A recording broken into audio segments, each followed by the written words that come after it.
Korang ni semua nak samakan. Muka samalah, dagu sama, apa lagi?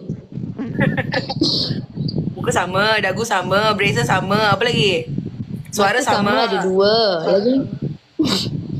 Hidung ada 1. Irani cantik lah. Semua rasa nak pijak tu.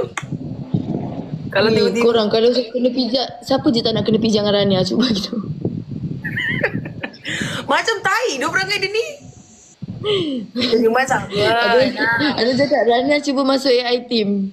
Macam tu tukar. Rania masuk AI, saya masuk JTT. Nah lah, saya tak. Saya lagi, kalau Aina kata dia introvert, saya tu 18 kali ganda lagi introvert daripada Aina kalau depan orang. Dia lain orang, lain minat korang. Saya tak berani. Kata Oh, dia langsung kan sama ha. Kita orang satu rumah. Kita orang satu rumah, langsung sama. iya tu. Rania! Rania! Nah. Dia mah bising. Kening sama. Betul lah tu. Saya dengan Rania adik-beradik sebenarnya. Korang je tak tahu.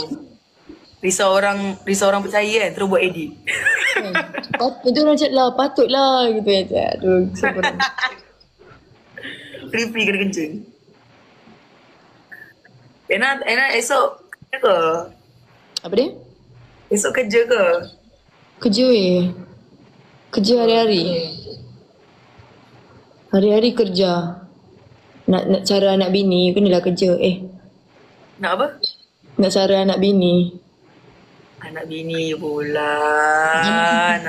Sekejap, kita buat kontroversi. Apa kontroversi? Aku nak cakap nak kumpul duit kahwin. Aina nak kahwin? Siapa? Dengan siapa? Gitu. Habis orang cari cacing, nanti orang cari kang. Carilah weh, lubang cacing tak ada, aku dah simen. Cepat tak, aku nak cakap apa tadi? Ayah. Aku sebenarnya ada macam nak tanya, tapi aku tak tanya dalam live kan. Kita tanya. Nanti kita call tau. Sebab macam pelik. Nanti kita call, korang tak dengar tau. Kalau kat sini kan bahaya, tak boleh. Aduh, korang ingat kita orang buat counter invite ke nak suruh add orang ni?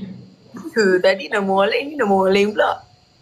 Daus yang, tahu tak Daus Bakjo tu? Yang orang Sabah. Yang baru masuk tu.